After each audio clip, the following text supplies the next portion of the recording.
श्री गुरुदेव नमः। मूकं करोति वाचालं पङ्गुं लङ्घयते गिरिं यत्कृपातमहं वन्दे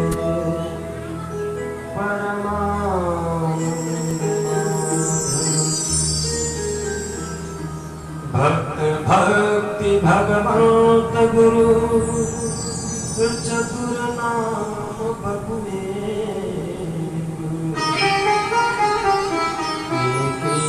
पद बंदन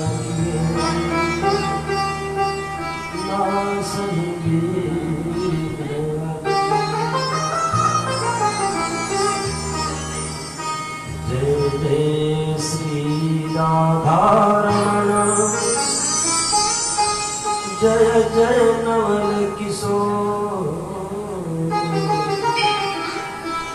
जय गोपी चित चोर प्रभु जय जय माखन चोर। सब द्वारन को छाड़ कर आयो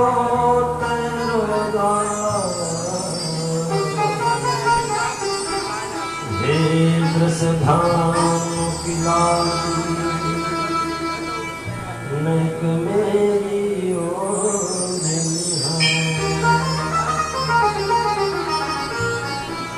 आइए हम सबके हृदय स्थल में विराजमान राधा रमण जी का पहले स्मरण करते हैं, क्योंकि मैं प्रतिदिन कथा में आप सब लोगों को बताता हूँ कि बगैर उनकी उपस्थिति के हम एक पग भी नहीं चल सकते। वही हम आपके नमक है नमक। जय राधे राधे गोविंद प्रीति तिवारी गोविंद राधे जय राधे राधे गोविंद गोविंद राधे राधे राधे गोविंद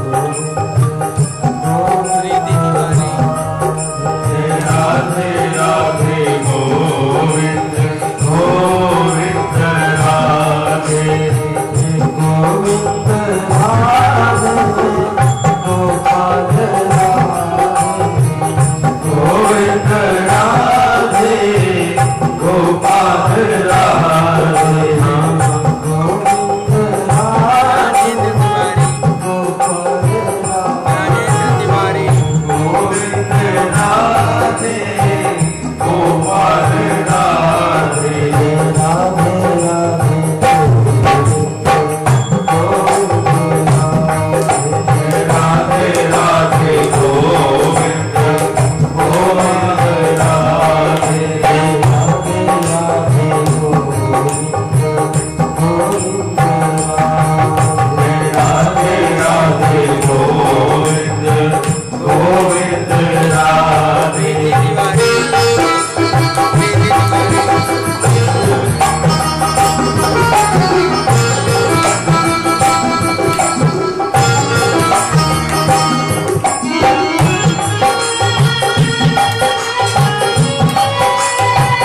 गोपाल राधे गोविंद राधे राधे गोपाल राधे राधे राधे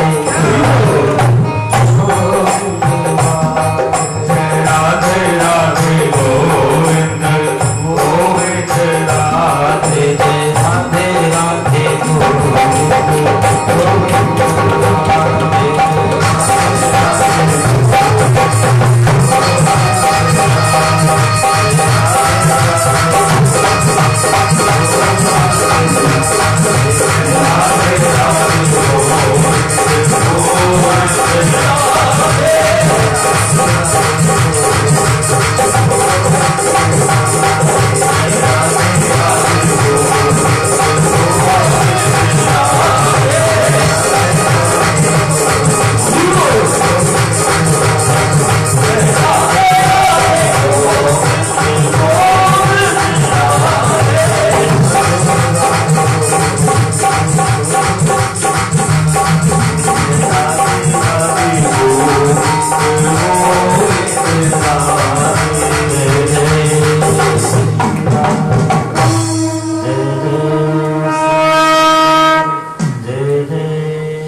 अकारण करुणावरणालय भक्तवंशाकल्पतरु तड़भित विनंदित पीतांबरधारी बालकृष्ण प्रभु की वांग में प्रतिमूर्ति श्रीमद् भागवत महापुराण सप्ताह ज्ञान यज्ञ के चतुर्थ दिवस में प्रवेश लेने से पहले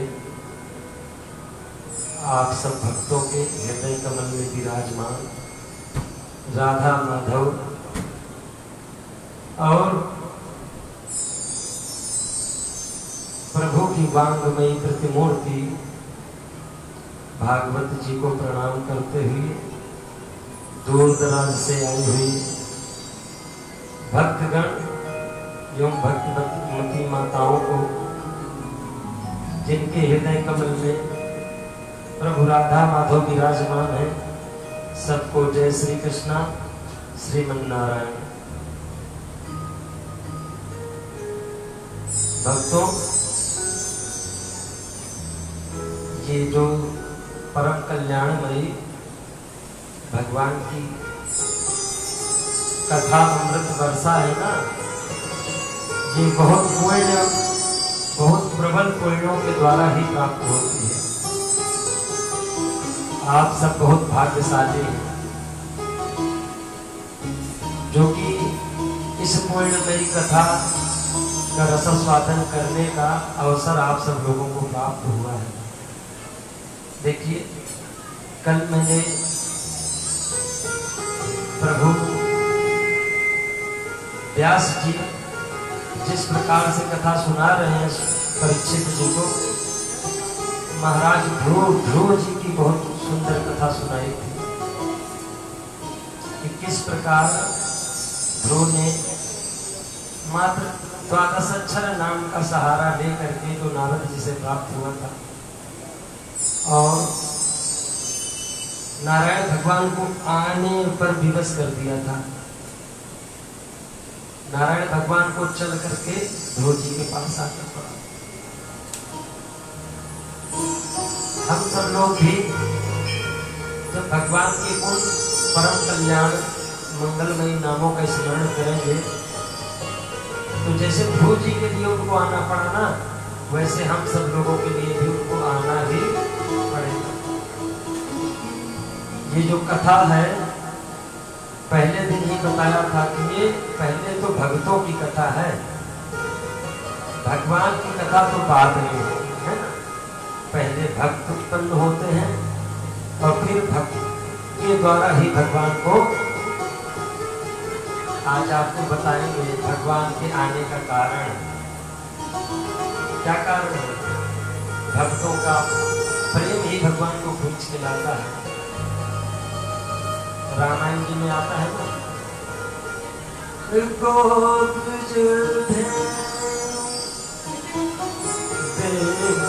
हितकारी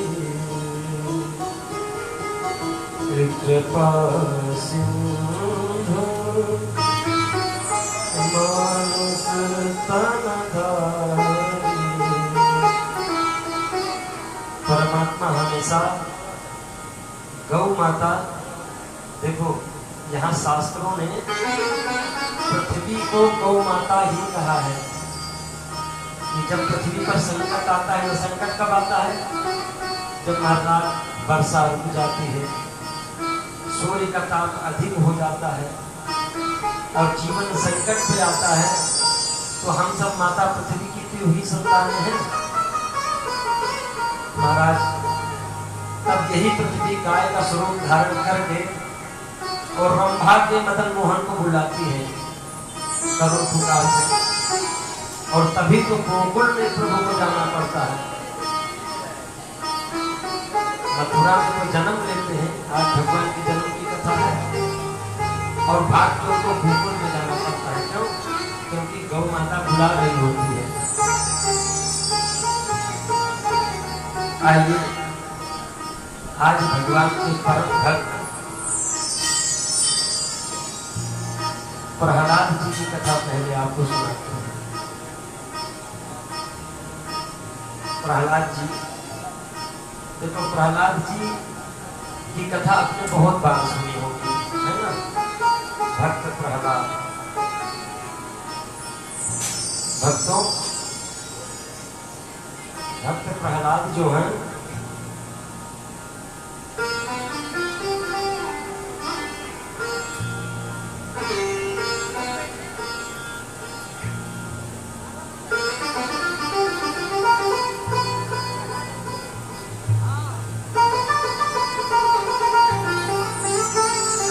भक्त प्रहलाद की कथा कहते हैं राक्षस कुल से ही उत्पन्न होती है।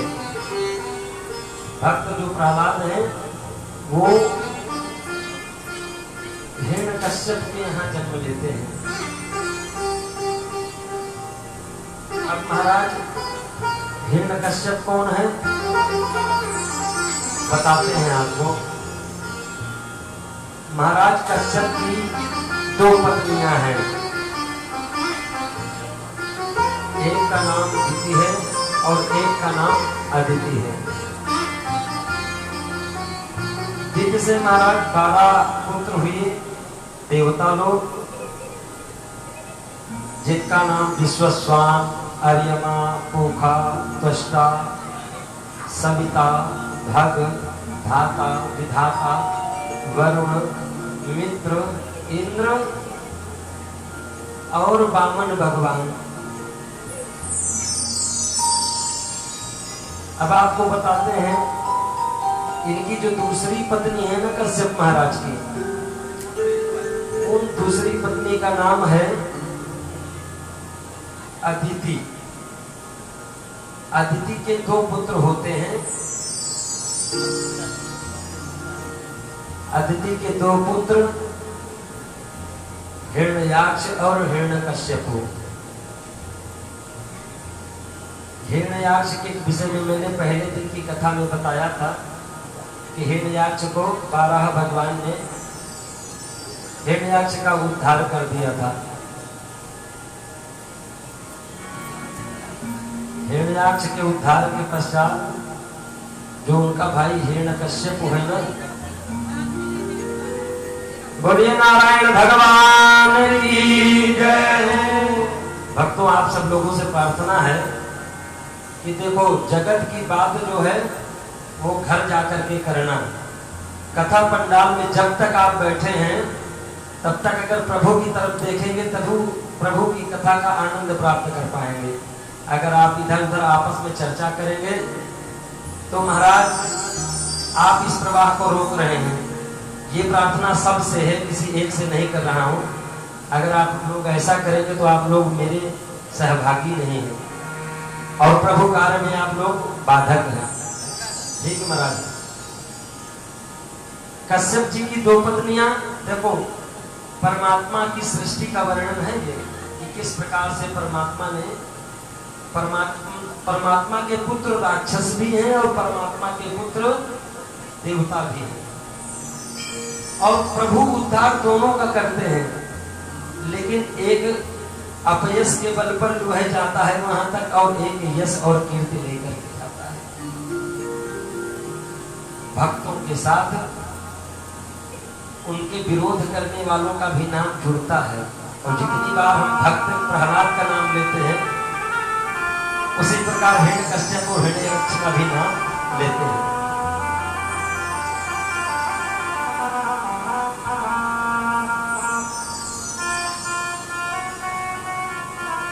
अब आपको मैं बताता हूं कि हिरण्याक्ष पहले ही मारा गया। हिरण्यकश्यप की पत्नी कश्यप, हिरण्यकश्यप की पत्नी कयाधु जो कि जम्ब की पुत्री हैं, इनके यहाँ 4 पुत्र उत्पन्न हुए महाराज, जिनमें सबसे छोटा पुत्र प्रहलाद, जिनको आप भक्त प्रहलाद के रूप में जानते हैं। हिरण्याक्ष और हिरण्यकश्यप थे कौन? देखो महाराज, जो ये राक्षस लोग हैं ना, ये भी साधारण नहीं थे। राक्षस बने क्यों जानते हो? प्रभु के कार्य में बाधा पहुंचाने के कारण ही राक्षस बने। इसलिए हमें सावधान होकर कथा पंडाल पर बैठना चाहिए कि कहीं हमारे द्वारा कथा क्रम में कथन क्रम में विघ्न तो नहीं पहुंच रहा है। छोटी सी कथा सुनाता हूँ साथ में। भगवान के भक्त चारों ऋषि कुमार भगवान के दर्शन के लिए वैकुंठ पहुंचे। जैसे इतने सारे भक्त आए हैं ना, अब महाराज भगवान के ही 2 द्वारपाल, जिनका नाम था जय और विजय, ये दोनों भगवान के द्वारपाल थे। सनत कुमार, चारों कुमार आए, प्रार्थना किया, महाराज नारायण की दर्शन करने की इच्छा थी, बहुत ज्यादा हम लालायित हैं, प्रभु जी दर्शन कर लेने दीजिए। बहुत प्रार्थना किया, लेकिन जय विजय अपने हठ पर ही डटे रहे। बोले नहीं महाराज, अभी तो हमारे प्रभु शयन कर रहे हैं। देखो भक्तों की अगर इच्छा हो ना महाराज, भक्तों की इच्छा पर ही भगवान की इच्छा होती है। और भगवान की इच्छा थी कि दर्शन प्राप्त हो। जय विजय ने दर्शन के लिए मना किया, बाधा बने प्रभु की भक्ति में, तो भगवान ने उनका कल्याण नहीं किया। ऋषि कुमारों ने उनको श्राप दे दिया कि जाओ तुम निशाचर हो जाओ। देखो क्योंकि वो भगवान के पार्षद थे, भगवान की सेवा में थे, फिर भी गलत कार्य किए तो उनको श्राप मिल गया ना। तो हमें आपको घमंड नहीं होना चाहिए कि हम भगवान के सेवक हैं, हमें तो कुछ होगा नहीं। हम भगवान के सेवक भले हैं, लेकिन भगवान के अन्य और भी जो सेवक हैं ना, उनका भी सम्मान करना हम सीखें। ये कथा बताती है।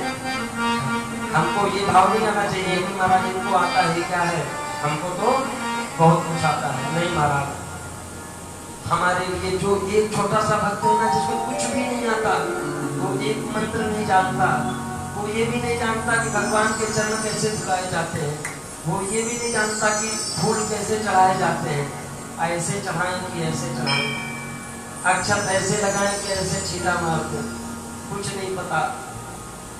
वो भी भक्त भगवान को बहुत ज्यादा प्रिय है।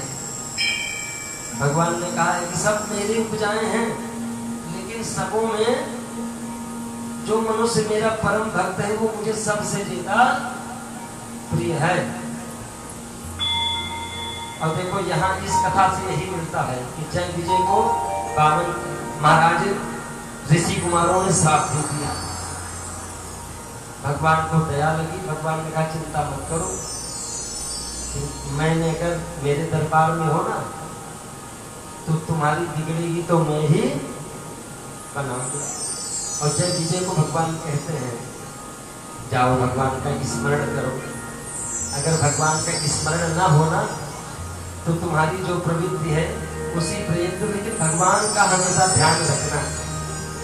जो राक्षस लोग हैं ना वो हमेशा भगवान का ध्यान रखते हैं, भाव उनका चाहे जो भी हो, कि कहीं विष्णु ये न कर दे, कहीं विष्णु वो न कर दे, है? राम क्या कर रहे हैं जाकर के पता लगाओ, है ना। भगवान जो है जय विजय से कहते हैं, क्या कहते हैं कि चिंता मत करो तेरी बन जाएगी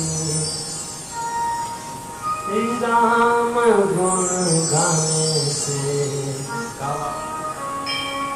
तेरी बन जाएगी राम गुण गाने से, तेरी बन जाएगी राम गुण गाने से, तेरी बन जाएगी श्याम गुण गाने से, तेरी बन जाएगी श्याम गुण गाने से।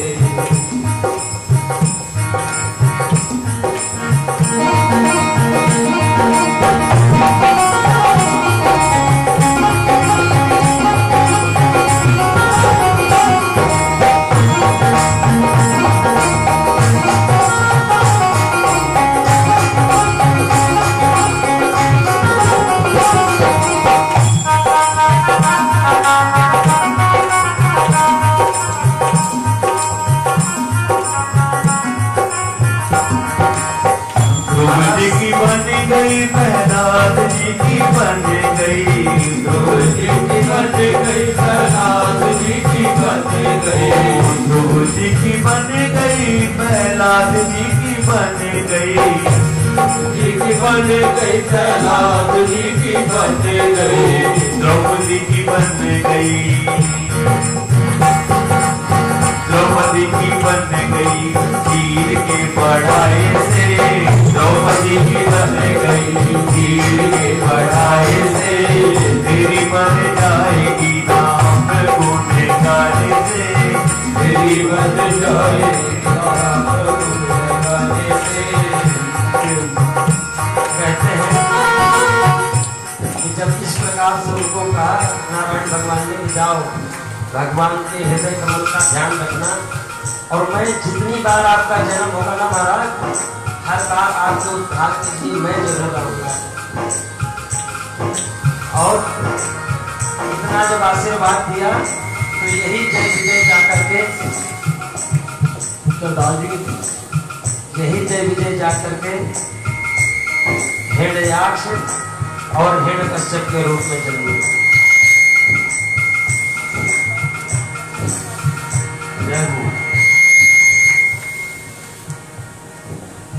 हिरण्याक्ष और हिरण्यकश्यप के रूप में जन्मे।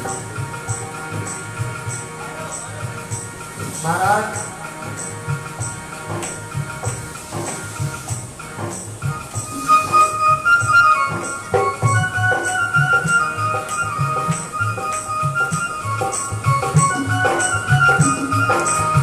हिरण्याक्ष जो है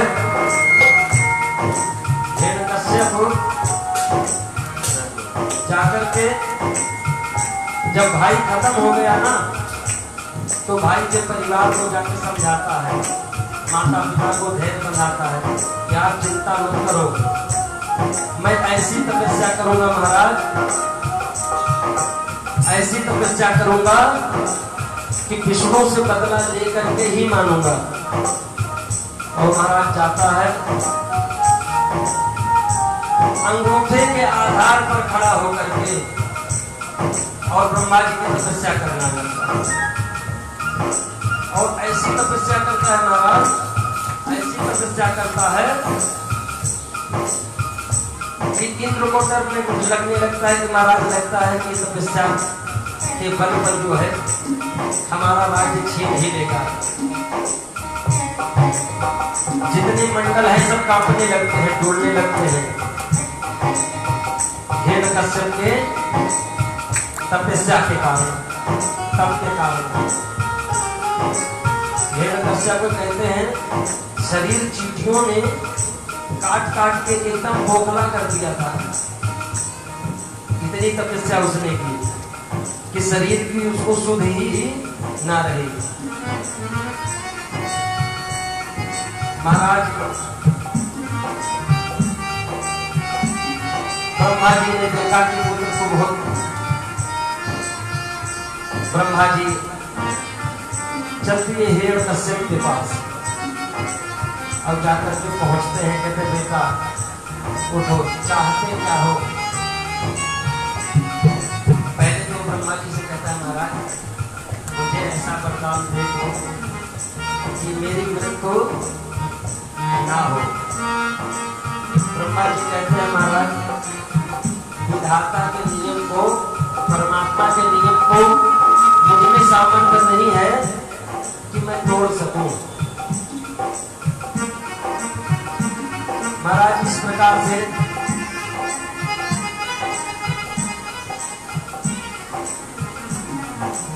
बताते हैं कि उनकी, ब्रह्मा जी कहते हैं कि उनके नियम को मैं नहीं तोड़ सकता, कोई और वरदान मांग लो।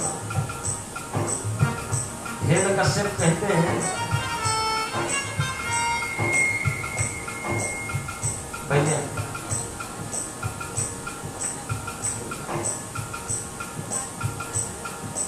ब्रह्मा जी कहते हैं महाराज पुत्र कोई दूसरा वरदान मांग लो। तो हिरण्यकश्यप कहता है प्रभु देना है तो फिर वरदान दीजिए कि ना मैं मनुष्यों से मरूं, ना मुझे देवता लोग मार पाए, ना ही मुझे पशु मार पाए, ना मैं पक्षियों से मरूं, ना दिन में मरूं, ना रात में मरूं, और ना सुबह मरूं, ना शाम को मरूं, ना इन 12 महीनों में मरूं। हाँ महाराज, ना मैं घर के अंदर मरूं और ना ही मैं घर के बाहर मरूं, ना ही जल में मरूं, ना ही थल में मरूं। और महाराज इसके साथ साथ संसार में जितनी सिद्धियां हैं वो भी आपसे मैं पाना चाहता हूँ। सिद्धि क्या करेगा महाराज? देखो सिद्धियों के कारण ही सामान्य मनुष्य अपने आप को कहता है कि मैं भगवान हूँ, और यही करने वाला है हिरण्यकश्यप भी। हिरण्यकश्यप जो है जैसे ही वरदान प्राप्त करता है वैसे ही अपनी सेना बनाता है, और सेना बना करके सारे राज्य में मुनादी करवा देता है कि महाराज कोई भी नारायण का यज्ञ नहीं करेगा, और अगर कोई नारायण नाम संकीर्तन करते पकड़ा गया ना तो उसकी खैर नहीं है महाराज। पूरे नगर में हिरण्यकश्यप ने यही बात भूतों के द्वारा फैला दी। इधर इंद्र आदि देवता, इंद्र आदि से भी युद्ध हुआ हिरण्यकश्यप का, और इंद्र परास्त भी हो गया। अब महाराज वो छुपा छुपा हो गए, कहीं इस कंदरा में, कहीं यहाँ। और इधर हिरण्यकश्यप जो है अपने आप को भगवान सिद्ध करने में लग गया। प्रजा से जिधर कहता है बोले आप नारायण नारायण मत जपो, माला ले लो, आपको कौन खिलाता है? बोला प्रभु जी आपकी कृपा से। देखो जब आदमी भय उत्पन्न करता है ना, कोई कहता है भाई इससे बच के निकल लो, समय पाते सारे देवता लोग जो है भाग करके कहाँ गए? ब्रह्मा जी के पास के। महाराज इसका उद्धार कैसे होगा? इसने तो एकदम चारों तरफ भगवान का नाम जो है एकदम बंद करा दिया, और इसकी वजह से ही सन्यासी अब बचे नहीं। महाराज इस प्रकार से ब्रह्मा जी से जब देवताओं ने कहा तो देवताओं को जो है ब्रह्मा जी ने समझाया कि चिंता मत करो, प्रभु जरूर से जरूर आपकी दुविधा पालने के लिए आएंगे जरूर। और आप लोग धैर्य बना करके रहो, बस प्रभु की माया देखते जाओ। प्रभु की माया क्या हुई कि जो इंद्र हिरण्यकश्यप के द्वारा परास्त हो चुका था ना, इंद्र ने सोचा कि महाराज इससे बदला कैसे लूं। एक दिन महाराज हिरण्यकश्यप जो है वो अपने गुरु शुक्राचार्य जी के पास गया और उनसे बहुत सारी विद्याएं कलाओं को सीखने के लिए, और इधर इंद्र छुपा बैठा था, उसने अवसर देखा और हिरण्यकश्यप के महल में जो है जाकर के आक्रमण कर दिया। और आक्रमण किया तो और सारे राक्षस तो भाग गए। जो हिरण्यकश्यप की पत्नी थी ना कयाधु, वो भगवत प्रेमी थी। उसने कहा वही जो राम रच राखा, और बैठ के भगवान नाम स्मरण कर रहे थे। उसी समय इंद्र आया और उसने सोचा, देखा कि गर्भ धारण कर रखा था कयाधु ने। इंद्र ने सोचा जरूर इसके गर्भ में भाई जैसा बीज होगा, जैसा वृक्ष होगा वैसा ही फल हो सकता है। हिरण्यकश्यप ने सोचा महाराज कि इसके गर्भ में जरूर से जरूर राक्षस ही पनप रहा है। इसी भाव से कयाधु को जबरदस्ती अपने साथ जो है बंदी बना करके लेकर के जाने लगा। जाता है देखो, जो भगवान के भक्त होते हैं वो चाहे जिस कुल में हो, कुल से मतलब नहीं होता। भगवान के भक्तों को संत जरूर मिलते हैं। और यहाँ पर कयाधु को जब इंद्र लेके जा रहा था ना, तो रास्ते में नारद जी मिले, नारायण नारायण करते हुए। और इंद्र जी कहते हैं हाँ महाराज, आपसे हमें ये उम्मीद नहीं थी जो आप कर रहे हो। क्या बोला महाराज, आप देवताओं के राजा हो, हाँ? आप बालक और स्त्री पर अत्याचार कर रहे हो, आप क्यों ले जा रहे हो मुझे? इंद्र ने कहा महाराज श्राप मत देना, गलती हो गई। नारद जी ने इंद्र से कयाधु को मुक्त कराया और अपने आश्रम में ले गए। और वहीं पर देखो संत के आश्रम में क्या होता है, संत के आश्रम में तो हमेशा भगवान नाम संकीर्तन ही होता रहता है। और वहाँ नारद जी के आश्रम में रातों दिन भगवान का सत्संग सुना कयाधु ने। और वहीं पर नारद जी हमेशा देखो, जो भगत होता है ना, वो बड़े करुण मन से प्रभु को बुलाता है और रोज भोग लगाया करते थे। क्या कहते थे? कहते थे गोविंद चले आओ, गोपाल चले आओ, गोविंद चले आओ, गोपाल चले आओ,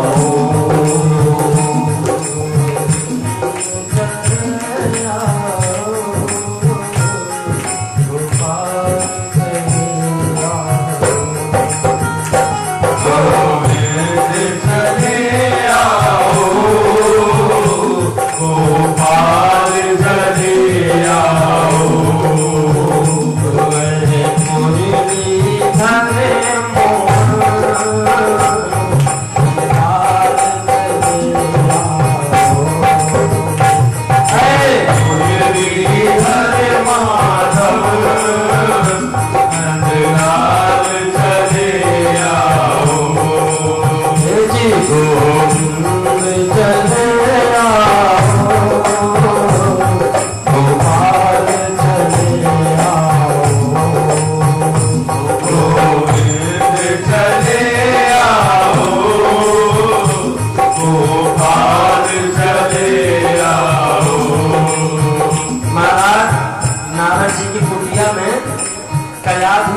भगवान नाम स्मरण सुनती रही। और उसका लाभ क्या हुआ, जब हिरण्यकश्यप आया एक दिन और कयाद को लेकर के गया। देखो इसीलिए जब हमारे गृहस्थ जीवन में संतों का प्रवेश होता है तो सत्संगी संतानें उत्पन्न होती हैं। और इसीलिए जब भगवान भक्त प्रहलाद जो है उत्पन्न हुए, भक्त प्रहलाद जब उत्पन्न हुए महाराज, तो वो भी भगवान को अरिहीन से बुलाते थे। भक्त प्रहलाद हिरण्यकश्यप के यहाँ जन्म लेते हैं और गुरु जी के यहाँ पढ़ने के लिए पिता भेजते हैं कि महाराज गुरु जी कौन होते हैं पता है? शुक्राचार्य जी के दो बेटे हैं, वही अध्यापक होते हैं हिरण्यकश्यप के यहाँ। क्या नाम है उनका? सुंद और आमर्क। सुंद और आमर्क नाम के दो पुत्र हैं शुक्राचार्य जी। वो वहां अध्यापक पद पर नियुक्त होते हैं और प्रहलाद जी को ले जाते हैं। कहते महाराज चिंता मत करो, इनको ऐसी राजनीति पढ़ा दूंगा, ऐसा अर्थशास्त्र पढ़ा दूंगा कि महाराज आपकी सारी व्यवस्था ये देखने लगेंगे। क्यों? क्योंकि बचपन से ही राजनीति में प्रहलाद जी का मन नहीं लगा।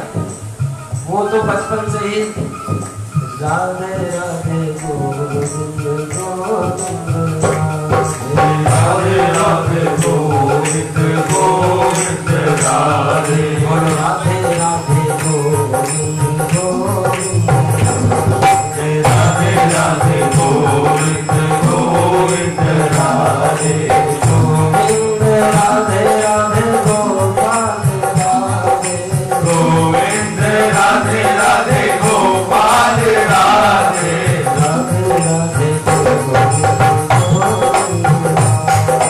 राधे राधे गोविंद गोविंद राधे राधे राधे गोविंद राधे राधे गोविंद गोविंद राधे। महाराज गुरु के पास गए, अब उनको जो गर्भ में सत्संग सुना था ना, वो पूरा याद था महाराज। तो जो चीज बच्चे को याद होती है ना, तो दूसरा बच्चा बगल में बैठा रहता है तो वो उसको भी प्रभावित करता है। देखो शरारती बच्चे के बगल में बैठेगा कोई तो उसको शरारत आएगी, और सत्संगी बच्चे के बीच में बैठेगा तो उसके गुण भी बढ़ेंगे। तो जो भी राक्षसों के लड़के प्रहलाद जी के बगल में बैठते थे ना, प्रहलाद जी उनको एक नई नई कहानी रोज सुनाए, रोज एक नई कहानी सुनाते। जब गुरु जी बताए कि महाराज जैसे हमारे राजा चलाते हैं ना राज्य ऐसे चलाना चाहिए, बहुत अच्छी तरीके से राज्य चला रहे हैं। तो प्रहलाद जी बच्चों को क्या बताते कि महाराज गुरु जी सही बात नहीं बता रहे हैं, राज्य तो राजा राम की तरह चलाना चाहिए। बोले महाराज आपको कैसे पता राजा राम कौन है, क्या है, कैसे?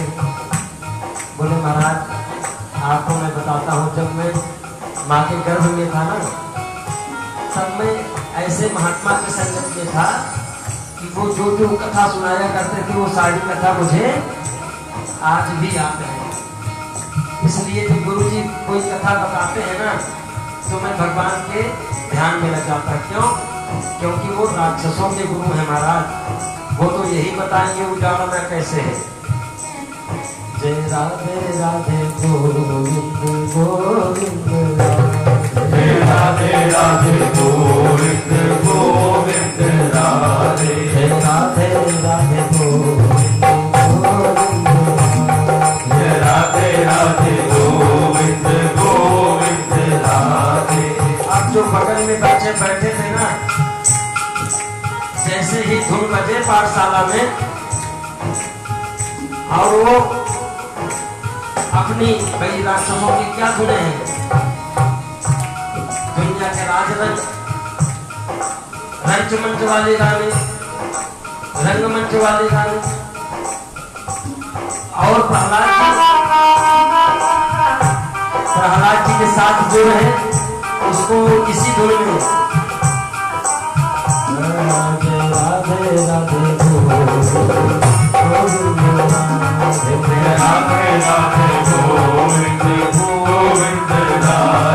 महाराज प्रहलाद जी की इस प्रक्रिया से गुरु जी बड़े नाराज कि मैं जितना सुबह से शाम तक पढ़ाता हूँ, ये खेलने के बहाने बच्चों को ले जाता है और सब मिटा देता है। और सबके मन में अब तो जब भी गुरु जी देखे तो एक मंडली बनाए वो भजन कीर्तन में लगे रहे। गोविंद राधे राधे गोपाल राधे, गोविंद राधे राधे गोपाल राधे, गोविंद राधे राधे गोपाल राधे, गोविंद राधे राधे गोपाल राधे, राधे राधे गोविंद राधे राधे गोविंद गोविंद राधे, राधे राधे गोविंद गोविंद राधे, राधे राधे गोविंद गोविंद राधे। अब गुरु जी को बहुत गुस्सा आया महाराज कि एक तो राजा का लड़का, इसका करूं तो क्या करूं, ज्यादा पिटाई कर देता हूं फिर भी राजा मेरे से ही पूछेंगे। तो संडा मर्ग दोनों ने प्रहलाद जी को अपने साथ बुलाया, बोले महाराज क्या लगा। प्रहलाद जी आवाज आए, बोले चलो आज आपकी शिकायत आपके माता पिता से करूंगा। सीधा हिरण्यकश्यप के दरबार में ले गए।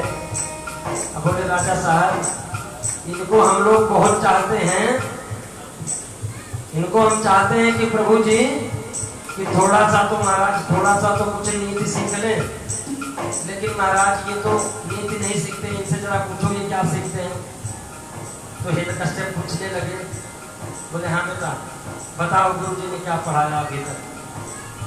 तो प्रहलाद जी अपने पिता को भी कहने लगते हैं, एको ब्रह्म द्वितीयो नास्ति।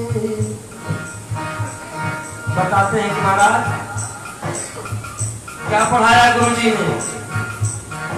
तो वो बताते हैं कि महाराज गुरु जी ने पढ़ाया है बिन सत्संग विवेक न होई, ज्ञान बिना कछु सुलभ न होई। बिन सत्संग विवेक न होई, सुलभ न होई। बिन सत्संग विवेक न होई, ज्ञान बिना कछु सुलभ न होई। बिन सत्संग विवेक न होई, ज्ञान बिना कछु सुलभ न होई। बताते हैं कि सत्संग, सत्य कौन है? परमपिता परमेश्वर। बोले ये कौन है? बोले आपको नहीं पता पिताजी? बोले नहीं बेटा बताओ। तो प्रहलाद के मुख से निकल ही तो गया कि जिसको सारा जगत जपता है, नारायण भज नारायण, नारायण भज नारायण, श्रीमन्नारायण नारायण नारायण, श्रीमन्नारायण नारायण नारायण। जैसे ही नाम पूछता है हिरण्यकश्यप, बोले अच्छा बेटा मैं तो बड़ा भाग्यशाली हूँ कि मेरे शत्रु की यश कीर्ति करने वाला मेरे ही घर में उत्पन्न हो गया। प्रहलाद को गोद में उठाया और पहले तो पुरस्कार करके, बेटा ये जिनका नाम आप भज रहे हो ना, आपके दादा को, आपके बड़े पापा को इन्होंने ही मारा है और इन्हीं से तो हमें बदला लेना है। प्रहलाद ने समझाया कि पिताजी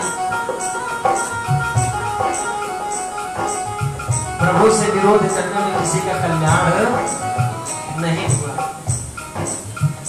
आगम निगम की कथा बताते हैं प्रहलाद जी कि परमपिता परमेश्वर से बैर करने में कोई लाभ नहीं है। बहुत समझाया, जब ज्यादा ज्ञान बांटने लगे तो हिरण्यकश्यप ने गोद से उठा करके प्रहलाद जी को धरती पर पटक दिया और अपने दूतों से कहते हैं महाराज ले जाओ, अब ये मेरे आंखों के सामने दिखना नहीं चाहिए। संदामर्क जी से कहा कि महाराज जाओ एक बार और थोड़ा सा प्रयास कर लो, और जब तक ये सुधर न जाए मेरे पास इसको लाना मत। अब आप करना नहीं, जिस भी विधि से ये सुधरे उस विधि से इसको सुधारने का प्रयास करना। देखिए महाराज प्रहलाद जी को ले गए, अब फिर संदामर्क जी पढ़ाने लगे, ठीक है, और पढ़ाते वो कुछ है, पढ़ते वो कुछ है। देखो महाराज जो भगवान का भगत होता है ना, जिसको ज्ञान होता है, वो महाराज गलत व्यक्तियों की न सुनता है न उनकी संगत में बैठने का प्रयास करता है। उस राक्षसों के झुंड से प्रहलाद जी हमेशा अलग बैठने की कोशिश करेंगे। अब तो महाराज बहुत सारे राक्षस उनके जो है शत्रु हो जाएंगे। कहे भागे भागे महाराज, अब तो आपका लड़का और भी बगावत करने लगा है। महाराज ने कहा लाओ ले जाओ इसको पहाड़ से फेंक दो, ना रहेगा बांस ना बजेगी बांसुरी। ले गए महाराज प्रहलाद जी को पर्वत की ऊंची चोटियों में ले गए और वहां से ले जाकर के उनको नीचे फेंका, और इधर फेंक करके आते हैं, आए जैसे बैठे देखे प्रहलाद जी एक कोने में समाधि लगाए, जय राधे राधे गोविंद गोविंद गोविंद राधे। आप सब लोग जानते हो ना, जो भगवान का भगत होता है उसके ऊपर विपदा आती है तो यही कहता है, जाको साइया मार सके ना को, पाली न बाका कर सके तो जग भरी हो। जय राधे राधे गोविंद जय राधे राधे गोविंद गोविंद राधे राधे राधे गोविंद जय राधे राधे गोविंद गोविंद राधे। उसके बाद कहा आप कि हमसे पहले कैसे आ गया, फिर उठा के ले गए गहरी नदियों के पास, बड़े जल में डुबा दो, वहां से कैसे आएगा, और गहरे जल में ले जाके प्रहलाद जी को डाल दिया। लेकिन प्रहलाद जी राक्षसों में देखते देखते जैसे कमल का फूल नहीं तैरते हुए आए, वैसे ही तैरते हुए किनारे पहुंच गए।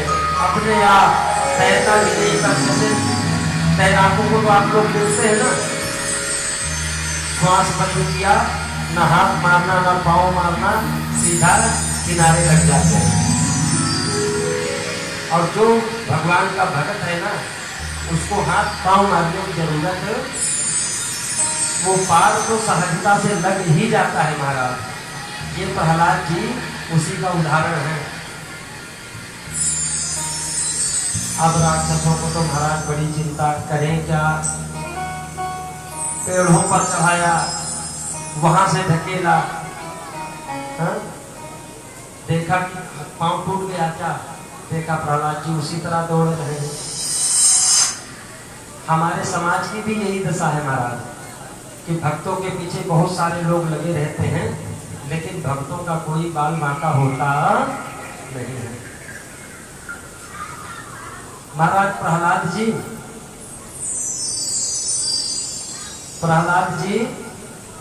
आगे प्रहलाद जी के साथ क्या होता है, ले जाकर के प्रहलाद जी को फिर हिरण्यकश्यप के पास ले जाते हैं संदामर्क जी। बोले प्रभु जी अब ये हमारे बस की बात नहीं है, इनको सुधार पाना, इनको हम नहीं सुधार सकते। प्रहलाद जी उसी समय हिरण्यकश्यप की बहन आई, बोले भैया क्या बात है, बोले क्या बताऊं बहन, इस लड़के को पढ़ा पढ़ा के संडा मत जी भी थक गए और मैं भी समझा समझा के, और मैंने बड़ा प्रयास कर लिया कि किसी न किसी तरीके से इसका अंत ही हो जाए, लेकिन महाराज इसका अंत होके भी राजी नहीं है। क्या नाम था? होलिका। होलिका ने कहा भैया तुम चिंता मत करो, अभी मैं तुमको चिंता मुक्त कर देती हूँ। बोला कैसे? बोला भैया मुझे आशीर्वाद प्राप्त है। कौन सा आशीर्वाद? कि अग्नि मुझे जला नहीं सकती, मेरे पास ऐसे वस्त्र हैं जिनको मैं पहन लूंगी तो अग्नि मुझे जलाएगी। अब तो भैया राक्षसों ने चंदा इकट्ठा करना शुरू कर दिया, सबके घर से उपले, ईंधन, देखते देखते महाराज बड़ा लकड़ियों का घेर इकट्ठा, और होलिका जाकर के सज धज करके और भक्त प्रहलाद को, आजा भतीजे बहुत दिन से तुझे खिलाया नहीं मैंने, आजा थोड़ा सा प्यार कर लो, पुचकार करके गोद में बिठा लिया महाराज। और गोद में बिठा करके सीधा जा करके अग्नि जो लकड़ियों का ढेर था ना उसके मध्य में जाकर के बैठी और अपने भाई से कहा जब मैं बैठ जाऊं तो आग लगा देना, और देखती हूँ मैं कि इसका राम नाम सत्य कैसे नहीं होता। महाराज राक्षस लोगों ने आग लगाया। बोलिए भक्त प्रहलाद की जय हो। और उसी समय इधर से क्या लकड़ियां जब जलने लगी तो सब हाथ जोड़ करके जय जयकार कर रहे हैं, जय हो होलिका महारानी की जय हो। लेकिन दृश्य कहाँ हो, क्या हो रहा है वहां? देखते ही देखते भक्त प्रहलाद तो जैसे जैसे बने हैं और हाहाकार करके होलिका महारानी धो धो करके जलने लगी। महाराज यह दृश्य देख करके तो हिरण्यकश्यप को और भी बड़ा क्रोध आया और हाथ पकड़ के प्रहलाद का घड़ीचते हुए सीधा खींचते हुए अपने महल की ओर ले गया और जाकर के एक खंभे में बांध दिया। महाराज बांध करके तलवार निकाली और तलवार निकाल करके पूछता है कि क्या प्रचार प्रसार कर रहा है? हाँ भाई, मैंने सुना है जगह जगह हर व्यक्ति से तो कहता फिर रहा है कि तेरा राम कण कण में समाया है, तेरा प्रभु नारायण हर जगह है। हाँ भाई, भक्तों की मान्यता तो यही है कि ईश्वर अंश जीव अविनाशी, जीव अविनाशी, कि जो भगवान का परम भक्त होता है वो हर भक्त के अंदर प्रभु का ही दर्शन कर लेता है, हर वस्तु में कर लेता है, निर्जीव वस्तु में भी कर लेता है। इसीलिए तो हमारे भक्तों ने, जो लोग कहते हैं ना अरे मूर्तियों को देखने से क्या होगा, आज उन लोगों के लिए प्रश्न है, ध्यान से सुनना। जो लोग हमको भड़काते हैं ना कि महाराज मूर्ति में मत्था टेकने से आपको मिल जाएगा, ठीक है, अब आज इस कथा के माध्यम से मैं आपको बताता हूं कि श्रद्धा और विश्वास जो है, श्रद्धा और विश्वास से कहीं पर भी कुछ भी प्राप्त हो सकता है। यहाँ भक्त प्रहलाद हिरण्यकश्यप ने प्रश्न किया कि बता कहाँ है तेरा ईश्वर? भक्त प्रहलाद कहते हैं महाराज वो तो कण कण में है, वो हर जगह है, पेड़ों में है, पत्तों में है, आप में है, इनमें है, इनमें है। और यहाँ तक महाराज ये जो खंभा दिखाई दे रहा है ना, इसमें भी मेरा प्रभु है। हिरण्यकश्यप कहता खंभे में प्रभु है, क्रोधित होता है और कहता है देख अगर खंभे में प्रभु है तो मैं इस खंभे को अभी चकनाचूर कर देता हूँ। बहुत बड़े बड़े आदित्य आए महाराज हमारे मंदिरों को हाँ, मूर्तियों को कैसे ध्वस्तीकरण किया। लेकिन क्या सनातन धर्म नष्ट हो गया? आज भी जगह जगह कथाएं हो रही है कि नहीं? जय जयकार हो रहा है। विश्व के अन्य धर्मों को तो भाई प्रभावित किया लोगों ने, जहां जहां देखो आक्रमण हुए, कितने धर्म समाप्त हो गए, उपजे और समाप्त हो गए। लेकिन सनातन धर्म, और लोग कहते हैं महाराज ये भारत में ही क्यों है, अन्य जगहों पर? महाराज भारत भूमि ही ऐसी भूमि है जहां प्रभु का प्रादुर्भाव हुआ, प्राकट्य हुआ। ठीक है, इसीलिए जहां प्रभु रहते हैं वहां प्रभु की अनुयायियों की सत्ता कभी समाप्त नहीं होती। कहते हैं ना, सत्य क्या है? सत्य ही तो प्रभु है। सत्य हताश हो सकता है लेकिन पराजित नहीं होता। प्रहलाद ने जैसे कहा कि मेरा प्रभु तो खंबे में है, और जैसे ही गदा मारी हिरण्यकश्यप ने, वैसे ही नरसिंह भगवान का प्राकट्य हो गया। बोलिए नरसिंह भगवान की जय।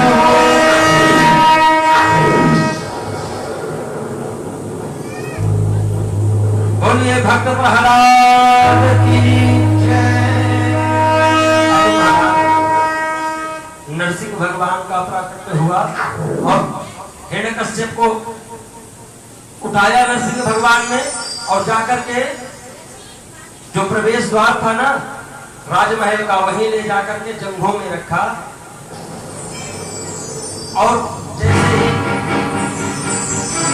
मारने के लिए तैयार हुए, हिरण्यकश्यप जो है हाथ जोड़ने लगा, बोला प्रभु आप मुझे मार नहीं सकते। क्या कहता है? आप मुझे मार नहीं सकते। क्यों? क्योंकि परमपिता ब्रह्मा ने मुझे वरदान दे रखा है। कौन सा वरदान प्रभु जी? उसने कहा ना मैं दिन में मरूं, ना मैं रात में मरूं। भगवान नरसिंह ने दिखाया, बोला देख ले इस समय गोधूली वेला है, ना दिन है ना रात है। बोला प्रभु उन्होंने दूसरा वचन दिया था कि ना मैं मनुष्यों से मरूं ना जानवरों से।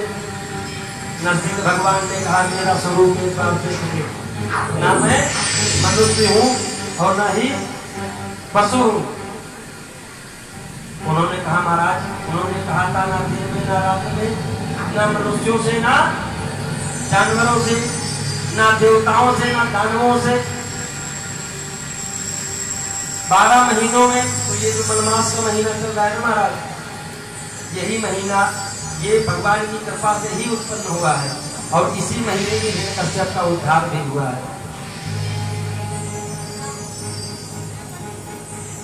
महाराज ना जल में ना थल में भगवान ने अपने जंघे पर बैठ करके महाराज, ना आकाश में ना पाताल में, ना घर के अंदर ना बाहर, सभी शब्दों को दिखाते हुए, और उनके अस्त्र शस्त्र उनके न कहीं थे, अपने जंघों पर लेटाया और अपने नखों से विदीर्ण कर दिया हिरण्यकश्यप को, और उसी समय हिरण्यकश्यप का उद्धार हो गया। बोलिए नरसिंह भगवान की जय हो। और हूं की आवाज सिंह की दहाड़ करते हुए नरसिंह भगवान विचरने लगे।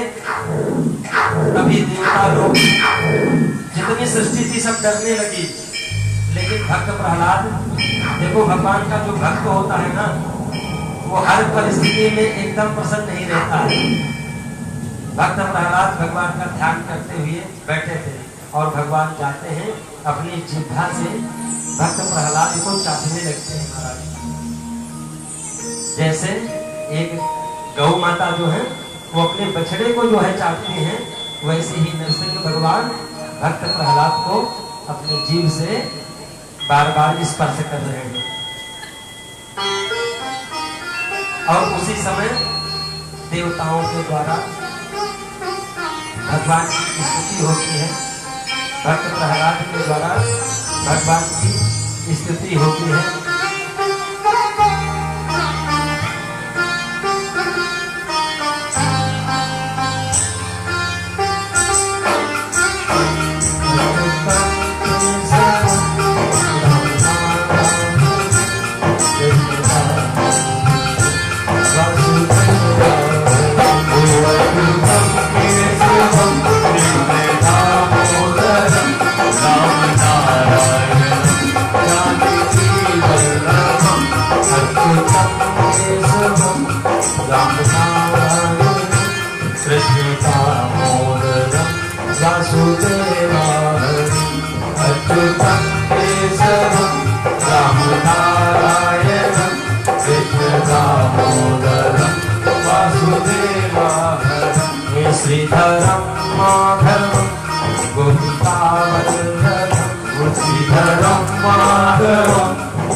कहता है भगवान आते नहीं, भक्त प्रहलाद के जैसे बुलाते, भक्त प्रहलाद जैसे बुलाते नहीं। अच्युतम केशवम राम नारायणम, अच्युतम केशवम राम नारायणम, कृष्ण दामोदरम वासुदेवाय, कृष्ण दामोदरम वासुदेवाय, श्रीधरम माधवम गोपिका वल्लभम, गोपीधरम माधवम गोपिका वल्लभम, जानकी नायकम रामचंद्रम हरि, जानकी वल्लभम रामचंद्रम भजे।